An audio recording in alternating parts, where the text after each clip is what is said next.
पुराने वक्तों की बात है, किसी गांव में बिट्टू नामी एक लड़का रहता था जिसकी एक बीवी थी। वो थोड़ी सी जमीन का मालिक था। ये लोग काफी गरीब थे और मुश्किल से ही अपना गुजारा किया करते थे। बिट्टू ने अपनी जमीन पर तरबूज उगाए हुए थे और उसके घर का गुजारा भी उसी तरबूज पर होता था। वो ये तरबूज मंडी में जाकर बेचता था। बिट्टू, तुम्हारे तरबूज काफी अच्छे होते हैं। मैं आजकल सोच रहा हूँ कि तुम्हारे तरबूज का रेट बढ़ा दूँ। भाई, ये तो बहुत अच्छी बात है। आपको पता है हमारे घर का गुजारा सिर्फ तरबूज पर है। मैं ये तरबूज बेचकर अपना घर चलाता हूँ। हाँ बिट्टू, मैं इसीलिए ही तुम्हारे तरबूज का रेट बढ़ा रहा हूँ, क्योंकि लोग तुम्हारे तरबूज बहुत शौक से खाते हैं और मुझे दुआएं देते हैं। तुम्हारे तरबूज की वजह से मेरी सेल बहुत अच्छी हो गई है। भाई, बहुत बहुत शुक्रिया आपका। इस तरह बिट्टू उन तरबूज को बेचकर अपना गुजर बसर करता था। उसी गांव में मीठा नामी एक जमींदार भी रहता था। वो बहुत संगदिल था और उसका काम लोगों की जमीन पर कब्जा करना था। वो लोगों की जमीन पर कब्जा करता और उनको पैसे भी नहीं देता था। हाँ चिट्टू, सुनाओ, राउडी राठौर की जमीन पर कब्जा कर लिया है। सर जी, राउडी राठौर बहुत डर रहा था। मुझे उस पर बहुत तरस आ रहा था, इसलिए मैंने उसे छोड़ दिया। मतलब तेरा मतलब क्या है इस बात का? यानी तेरे सामने कोई रोए तो उसे छोड़ देगा और मेरे बिजनेस को तबाह कर देगा? ओ सर जी, सिर्फ आज तक एक जमीन ही तो छोड़ी है। बेचारा बहुत गरीब था, मुझे उसके आंसू नहीं देखे गए। तुझे पता भी है इस बिजनेस को बनाने में मुझे कितना टाइम लगा है? दिन रात मेहनत करके मैंने लोगों की जमीन पर कब्जा करना सीखा है। ये कोई अब्बू जी का बड़ा नहीं है जो मुंह उठाया और जमीन पर कब्जा कर लिया। इसके लिए दिल और जिगर की जरूरत पड़ती है। ओए मेरे उस्ताद, मुझसे गलती हो गई। मैं अभी जाता हूँ उसकी जमीन पर कब्जा करने। इस तरह मीठा लोगों की जमीन पर कब्जा करके लोगों से पैसे बटोरता था। बेगम, आज मैं बहुत खुश हूँ। क्यों, क्या बात है? आज आप इतना खुश क्यों हैं? बेगम, आज जब मैं मंडी तरबूज बेचने गया तो तरबूज वाले ने मुझे कहा कि मैं तुम्हारे तरबूज बहुत अच्छे रेट पर लिया करूँगा। तुम्हारे तरबूज बहुत अच्छे होते हैं। अरे ये तो बहुत अच्छी बात है। इस तरह तो हमारे घर की मुश्किलात और ज्यादा कम हो जाएंगी। हाँ बेगम, वो कह रहा था कि तुम्हारे तरबूज लोगों को बहुत पसंद आते हैं। शुक्र है मालिक का, उसने मुझे इतनी अच्छी जमीन दी है जिस पर इतना अच्छा तरबूज उगता है। हाँ, मैं भी मालिक का बहुत शुक्र अदा करती हूँ। बस हमारी खुशियाँ हमेशा बरकरार रहें। बिट्टू के पास बस थोड़ी सी ही जमीन थी, लेकिन वो अपनी इस जिंदगी से बहुत खुश था। एक दिन मीठे का मुलाजिम चिट्टू जमीन पर कब्जा कर कर आ रहा था कि उसका गुजर बिट्टू की जमीन से हुआ, तो वो ये देखकर कहने लगा,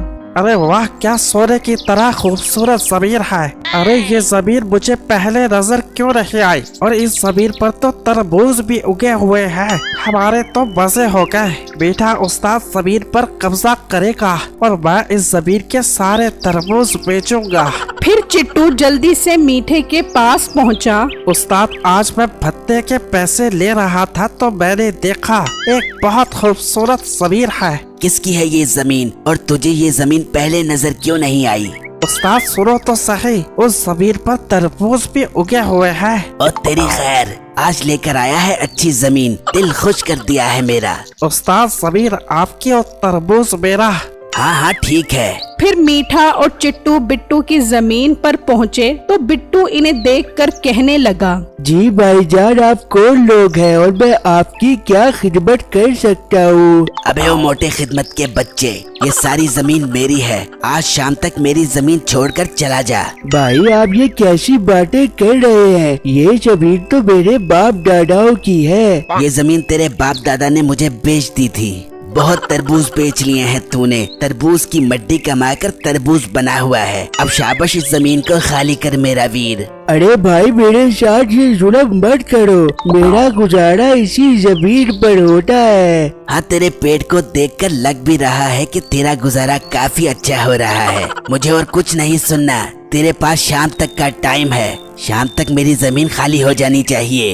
ये कहकर मीठा वहाँ से चला गया तो बिट्टू कहने लगा, यार ये लोग तो मेरी जमीन पर कब्जा कर रहे हैं। मेरे पास तो इस जमीन के अलावा और कुछ नहीं है। मैं सेना अंकल के पास जाता हूँ और उनसे कहता हूँ कि मेरी इस मीठे बदमाश से जान छुड़वाए। फिर बिट्टू सेना अंकल के पास गया और इन्हें सारा माजरा बताया। तो सेना अंकल बोले, अरे बिट्टू, ये बहुत बेगैरत इंसान हैं। इन्होंने मेरी जमीन पर भी कब्जा कर लिया था। अंकल मेहरबानी करके मुझे इस मीठे से बचा ले। मेरे पास यही एक जमीन पड़ी है। फिर बिट्टू और सेना मीठे के पास पहुँचे। मीठे बेटा, बिट्टू बहुत गरीब लड़का है। इसके पास इस जमीन के अलावा कोई रोजी का जरिया नहीं है। तुम मेहरबानी करके इसकी जमीन छोड़ दो। अरे ओ सेना बाबे, तू बुरा आदमी है, बुरा आदमी ही रह। मैं तेरी सफेद दाढ़ी का लिहाज कर रहा हूँ, वरना अभी तुझे बांध कर तेरे ऊपर इस मोटे बिट्टू को बिठा देता और तेरा सारा दम निकल जाता। मुझे वो जमीन पसंद आ गई है। अब मुझसे ये जमीन कोई नहीं ले सकता। मीठे भाई, मैं आपके सामने हाथ जोड़ता हूँ, मेहरबानी करे। अरे मोटू, मेरे सामने हाथ मत जोड़, मैं हाथ तोड़ देता हूँ। अब यहाँ से चल, शाबाश। फिर सेना और बिट्टू बहुत उदास हुए और वहाँ से चले गए। तो सेना ने बिट्टू से कहा, बिट्टू बेटा, मुझे पता था कि ये तुम्हारी जमीन नहीं छोड़ेगा। अब हमें इसके साथ एक चाल चलनी पड़ेगी। फिर सेना ने बिट्टू से एक पेट्रोल का ड्रम मंगवाया और उसकी जमीन पर एक पाइप लगा दिया। तो उस जमीन से पेट्रोल निकलने लगा। फिर शाम में मीठा और चिट्टू आए। मीठे, अब हम तुम्हें ये जमीन नहीं दे रहे। तुम्हारी हिम्मत कैसे हुई मुझे इनकार करने की? मीठे, मेरी बात सुनो। अब बिट्टू की जमीन से पेट्रोल निकल रहा है और अब मैं गवर्नमेंट को बताने जा रहा हूँ कि हमारी जमीन से पेट्रोल निकल रहा है। वो हमें बहुत सारा पैसा भी देगी। ये देखकर मीठा कहने लगा, अरे चिट्टू देख, ये पेट्रोल ही है। हाँ हाँ सर जी, ये तो पेट्रोल ही है। फिर मीठा कहने लगा, देखो बिट्टू, तुम इस पेट्रोल की बात गवर्नमेंट को मत बताओ। मैं तुम्हें 5 करोड़ रुपए देता हूँ। ये जमीन और सारा पेट्रोल मैं ले लेता हूँ। ठीक है भाई, हम नहीं बताएंगे। तुम 5 करोड़ रुपए दे दो। फिर मीठे ने इन्हें 5 करोड़ रुपए दिए। बिट्टू और सेना 5 करोड़ रुपए लेकर चले गए। लेकिन कुछ देर बाद पेट्रोल निकलना बंद हो गया। अरे चिट्टू, पेट्रोल क्यों नहीं निकल रहा? अरे उस्ताद, ये पेट्रोल क्यों नहीं निकल रहा? फिर चिट्टू की नजर वहाँ ड्रम पर पड़ी। बेटे उस्ताद, ये ड्रम कैसा है? अरे चिट्टू, वो हमें चूना लगा गए हैं और मुझसे मेरी सारी कमाई ले गए हैं। चिट्टू, मैं लुट गया, मैं बर्बाद हो गया। फिर जब उन्होंने ड्रम में जाकर देखा तो उसमें से पेट्रोल की स्मेल आ रही थी। अब मीठे का सारा गरूर खाक में मिल गया था। मेरी इस वीडियो को लाइक और मेरे चैनल को सब्सक्राइब जरूर कीजिएगा और मुझे कमेंट बॉक्स में जरूर बताइएगा कि आपको मेरी स्टोरी कैसी लगी। शुक्रिया।